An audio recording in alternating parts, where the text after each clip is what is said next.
네, 수요기도에 나오신 우리 모든 성도님들을 환영하고 축복합니다. 오늘 하나님 말씀 보겠습니다. 오늘 하나님께서 주신 말씀은 시편 130편입니다. 시편 130편 1절부터 8절까지 말씀입니다. 우리 함께 한 절씩 교독하고요, 8절은 합독하도록 하겠습니다. 제가 1절부터 읽도록 하겠습니다. 여호와여, 내가 깊은 곳에서 주께 부르짖었나이다. 주여, 내 소리를 들으시며 나의 부르짖는 소리에 귀를 기울이소서. 여호와여, 주께서 죄악을 지켜보실진대 주여, 누가 서리이까? 그러나 사유하심이 주께 있음은 주는 경외하심이니이다. 나 곧 내 영혼은 여호와를 기다리며 나는 주의 말씀을 바라는도다. 바수꾼이 아침을 기다림보다 내 영혼이 주를 더 기다리나니 참으로 바수꾼이 아침을 기다림보다 더하도다. 이스라엘아, 여호와를 바랄지어다. 여호와께서는 인자하심과 풍성한 속량이 있음이라. 함께 읽겠습니다. 그가 이스라엘을 그의 모든 죄악에서 속량하시리로다. 아멘. 오늘 본문 말씀 시편 130편은요 참회시라고 합니다. 참회시. 모든 사람은 참회의 시간이 필요합니다. 어떤 사람도 하나님 앞에 설 수 없는 죄성과 부패성을 가지고 있습니다. 우리 모두가 그렇습니다. 그러나 하나님께서는요, 그 모든 것을 품으시는 마음과 풍성한 구원하심, 구속하심이 있으십니다. 이 시편 말씀을 통해 하나님의 크신 사랑과 용서하심을 깨닫길 바랍니다. 또한 참회의 삶과 그로 인한 기쁨의 삶 사시는 우리 모든 성도님들 되시길 주님의 이름으로 축복합니다. 책 중에요, 고백록을 쓴 교부 어거스틴이라고 있습니다. 어거스틴은 임종 직전 마지막으로 몹시 아팠을 때 시편 130편을 아주 많이 보았다고 합니다. 특별히요, 본문 4절을 침상벽에 써놓고 읽으면서 날마다 위로를 받았다고 하는데요, 본문 4절을 보시면요, 사유하심이 주께 있음은 주를 경외하게 하심이니이다 라고 기록되어 있습니다. 이 구절에서 사유하심은 생각한다 라고 보일 수도 있는데, 또 조금 더 이 구절에 맞게, 뉘앙스에 맞게 번역을 한다면 용서하심으로 번역할 수 있겠습니다. 어거스틴은 자신의 평생을 되돌아보며 그 죄가를 아는데 하나님께서 자신을 생각하시고 용서하신다는 그 말씀을 붙들고 얼마나 울었는지 모른다라고 말합니다. 어거스틴은 그 마지막 침상에서 이 말씀을 붙들고 늘 자신의 죄를 고백하며 눈물을 흘렸다고 합니다. 또한 본문의 시편 130편의 그 시인은요, 자신의 죄를 인하여 하나님께 구원을 부르짖으며 탄원했습니다. 시인은 자신의 위치가 어디에 있다라고 말하는데요, 시인은 자신을 깊은 곳에 있다라고 말합니다. 이는 현실적인 또는 물리적인 그런 위치라기보다는요, 자신의 처한 상황을 얘기하는 것 같습니다. 이 깊은 곳은 원래 바다 깊은 곳을 의미하며 본인의 죄로 인해 정신적으로, 심리적으로 좌절의 수렁에 빠져 있음을 말하고 있는 것입니다. 위대한 설교자 중에 스펄전이라고 하는 사람이 있습니다. 스펄전이라는 사람이 이런 말을 조금 했는데요, 제가 조금 긴 글을 하나 읽어드리겠습니다. 참된 성도는 항상 높은 평화의 고원에서 행복하게 산다고 생각한다면 우리는 큰 잘못을 하고 있는 것이다. 성도들에게는 오를 때와 내려갈 때가 있고, 낮이 있고 밤이 있으며 여름이 있고 겨울이 있다. 당신이 살아있는 하나님의 자녀라면 많은 변화와 변주가 있을 것을 기대하라 라고 말합니다. 높은 곳에 있을 때도 있고, 낮은 곳에 있을 때도 있고, 칠흑 같은 암흑, 밤과 같은 그 사경에 있을 수도 있고, 아주 밝은 낮에 있을 수도 있습니다. 아마 이 모든 것을 공감하실 것입니다.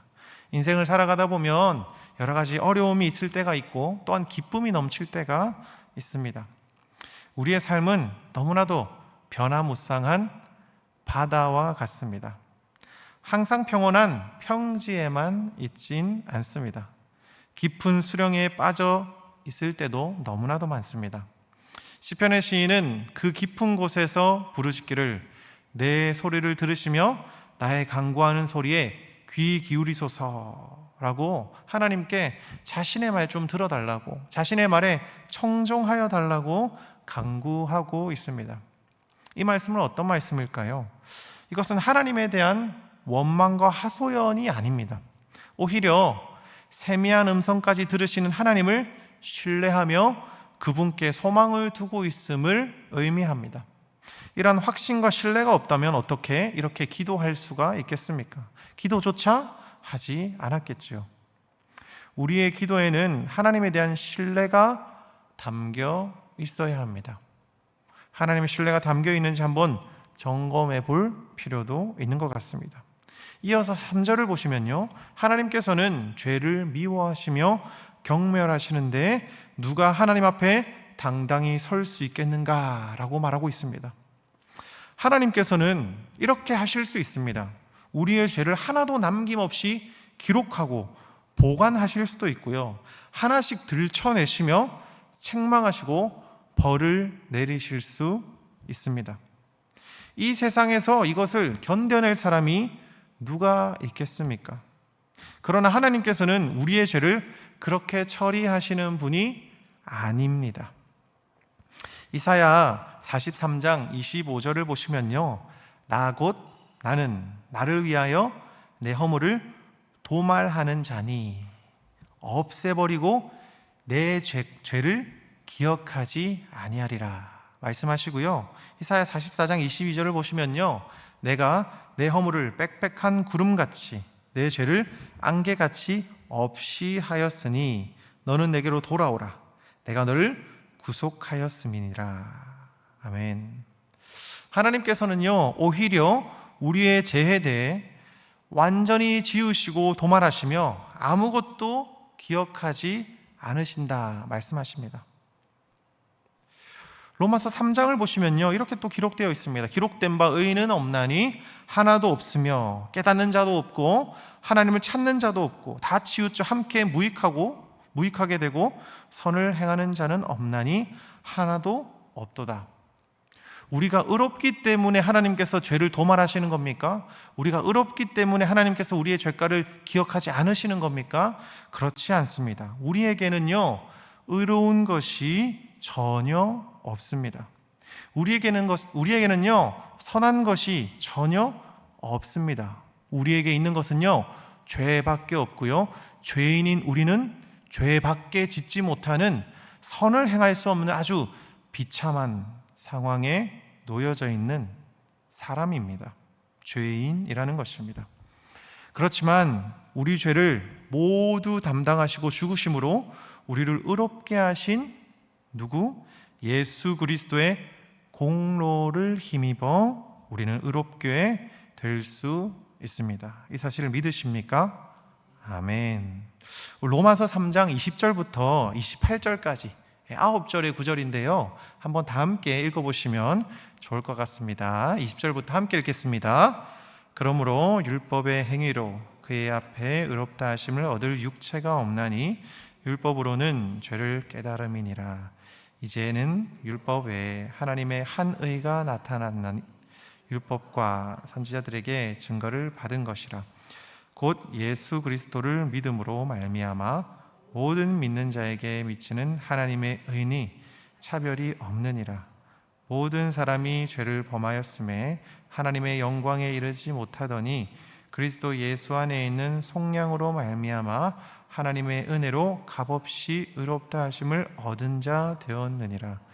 이 예수를 하나님이 그의 피로써 믿음으로 말미암아 화목 제물로 세우셨으니 이는 하나님께서 길이 참으시는 중에 전에 지은 죄를 간과하심으로 자기의 의로우심을 나타내려 하심이니 곧 이때에 자기의 의로우심을 나타내사 자기도 의로우시며 또한 예수 믿는 자를 의롭다 하려 하심이라. 그런즉 자랑할 때가 어디 있냐? 있을 수가 없느니라. 무슨 법으로냐? 행위로냐? 아니라 오직 믿음의 법으로니라.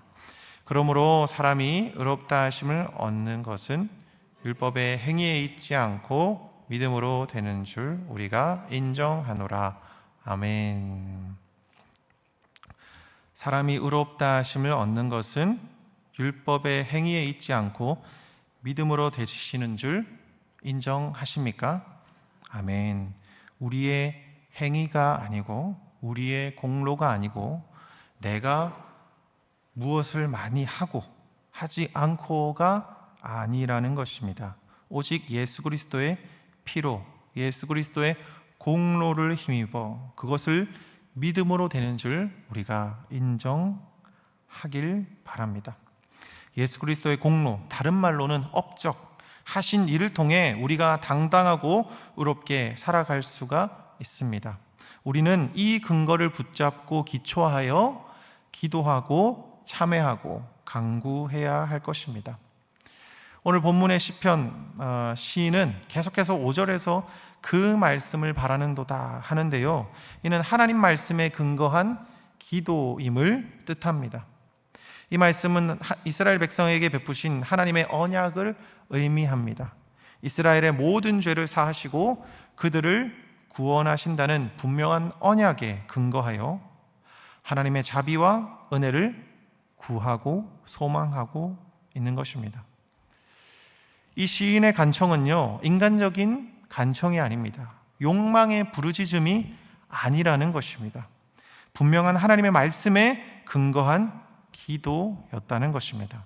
하나님께서는 이 말씀에 근거한 언약을 기초로 한 기도를 들으실 때에 한량없는 인자하심과 풍성한 속량하심으로 우리의 모든 죄를 도말하시고 우리의 간구와 간청을 들으십니다. 아멘. 종교개혁자 마틴 루터를 아십니까? 그에 져서 갈라디아서 강해라는 책이 있습니다. 이 책을 저는 본 적도 있긴 하고요. 또한 이 책을 통해서 신앙의 정말 위대한 선배, 위인들이 이 책을 읽고 회심했다라고 하는 그런 기록들이 있습니다. 한번 읽어보시길 추천드리는데요. 갈라디아서 강해 이 책에서 한 부분을 한번 읽어보면 좋을 것 같습니다. 제가 읽어드리겠습니다. 비록 죄가 여전히 우리 안에 남아있을지라도, 그리고 우리가 날마다 넘어지고 죄를 범할지라도 하나님의 은혜가 죄보다 더 풍성하고 더 강합니다. 주님의 자비와 진리가 영원히 우리를 지배합니다. 그러므로 우리는 죄 때문에 두려워하거나 우리 안에 있는 하나님의 자비를 의심해서는 안 됩니다. 전능하신 그리스도께서 율법을 폐하시고 죄를 정죄하시며 사망과 모든 악을 정복하셨기 때문입니다. 그리스도께서 하나님 우편에 앉아 우리를 위해 중보하시는 한 우리는 우리를 향하신 하나님의 은혜와 호의를 절대 의심할 수 없습니다. 아멘. 우리가 날마다 죄를 범하고 넘어질지라도 하나님의 은혜가 우리의 죄보다 풍성하심을 믿으십니까? 하나님의 은혜가 우리의 죄보다 더 강하심을 믿으십니까?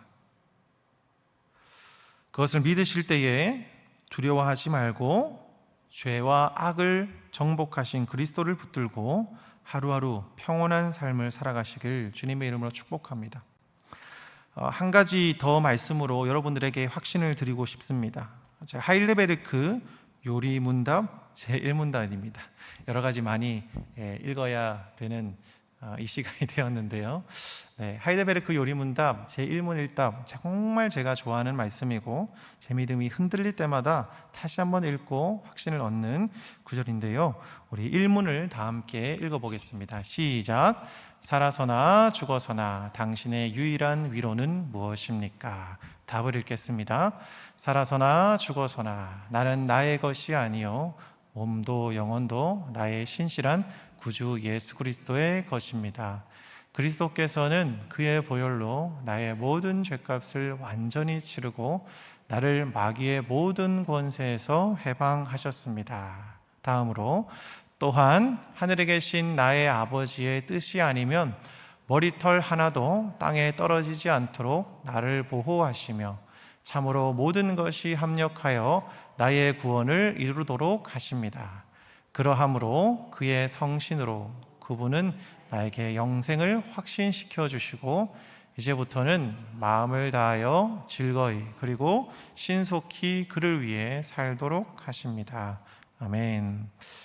이렇게 질문하고 있습니다. 살아서나 죽어서나 당신의 유일한 위로는 무엇입니까? 여기서 핵심은 살아서나 죽어서나입니다. 살아있을 때만 위로가 아니고 죽었을 때만 위로가 아니고 살아있을 때나 죽었을 때나 우리에게 유일한 위로는 무엇입니까? 답은 살아서나 죽어서나 나는 나의 것이 아니요 몸도 영혼도 나의 신실한 구주 예수 그리스도의 것이라는 것입니다.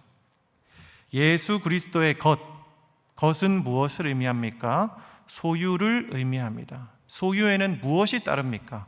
소유에는 책임이 따릅니다. 제가 제 핸드폰을 잊어버렸습니다. 잊어버린 건 누구 잘못입니까? 저의 잘못이고 저의 책임입니다. 또한 제 휴대폰을 조금 부주의하게 관리하다가 누가 훔쳐갔습니다. 물론 훔쳐간 사람도 잘못이지만 부주의하게 관리한 저의 책임이 있는 것입니다. 제가 주머니에 잘 넣고 관리를 잘했다면 훔쳐갈 일이 없었겠죠. 만약에라기보다는 여러분들 생각해 보십시오. 예수 그리스도는 신실한 목자이십니까? 아니십니까? 신실한 목자이십니다. 예수 그리스도는 책임감이 있으십니까? 없으십니까? 있으십니다. 예수 그리스도는 그 책임을 가지고 우리를 잃어버리십니까? 잃어버리지 않으십니까? 잃어버리지 않으십니다. 내가 나의 것이라고 생각하고 내가 나의 길을 간다면 나는 길을 잃어버릴 것이고 나는 나의 몸 하나 건사하지 못하고 나의 영혼 하나 바르게 인도하지 못할 것입니다. 그러나 나의 몸과 영혼도 나의 것이 아니고 예수 그리스도의 것이 되었기 때문에 예수 그리스도의 소유요 예수 그리스도의 책임으로 인해 살아있을 때에도 예수 그리스도께서 인도하시고 우리가 죽음 이후에도 예수 그리스도께서 그 책임을 다하여 하나님 나라까지 인도하신다는 것입니다. 그것이 바로 우리의 위로입니다. 우리의 위안입니다. 이 사실을 믿으시고 살아서나 죽어서나 당신의 유일한 위로는 무엇입니까? 라고 여쭈었을 때 살아서나 죽어서나 나는 나의 것이 아니요 몸도 영혼도 나의 신실한 구주 예수 그리스도의 것입니다 라고 대답하시고 또한 기쁨을 얻으시는 모든 성도님들 되시길 주님의 이름으로 축복합니다. 말씀을 맺겠습니다. 성도 여러분, 하나님의 은혜가 우리의 죄보다 더 풍성하고 더 강합니다. 이는 오늘 말씀에 기록되어 있습니다. 이 말씀을 붙들고 근거하여 오늘 하루도 간청하고 간구하고 참회하면 좋겠습니다. 주여, 죄인이 여기 있습니다. 여기 섰습니다. 죽을 죄인이지만 주의 은혜가 나의 죄보다 더 강함을 믿습니다. 나의 죄를 사하시고 나를 악의 구렁텅이에서 건져 주시옵소서. 다시 한번 주를 위해 살도록 건져 주시옵소서. 겸손히 이렇게 기도하시는 분들 되시길 주님의 이름으로 축복합니다. 또한 하나님 아버지, 내 인생을 지금까지 나의 것이라 말하며 내가 나의 인생을 책임지려 하였는데 그러지 아니하고 나의 몸과 영혼도 나의 신실하신 구주 예수 그리스도의 것이라 고백하며 주님, 나는 주의 것이오니 주께서 나의 길을 인도하시고 내가 주의 말씀을 따라 걷게 하여 주시옵소서라고 기도하는 우리 모든 성도님들 되시길 주님의 이름으로 축복합니다. 우리 말씀을 기억하시면서 함께 기도하면 좋겠습니다. 네, 사랑이 많으신 하나님 아버지, 우리 시편 130편을 보았습니다. 시편 130편의 시인은 깊은 곳에서 정말 고통 가운데 주께 부르짖었습니다. 주님, 내 소리를 들어주시옵소서. 주님의 용서하심이 주께 있으니 내가 주를 바라나이다. 내 영혼이 여호와를 기다립니다. 하나님 아버지, 나와 함께 하여 주시고 하나님의 임자하심과 풍성한 속량이 나의 죄보다 큼을 믿사오니 주님 이 시간 나의 죄를 도말하시고 기억하지 마시고 나를 철저히 회개시키시고 용서하여 주시옵소서. 우리 다 함께 시간 신뢰와 함께 간청으로 주여 한 번을 짓고 기도하며 나가겠습니다. 주여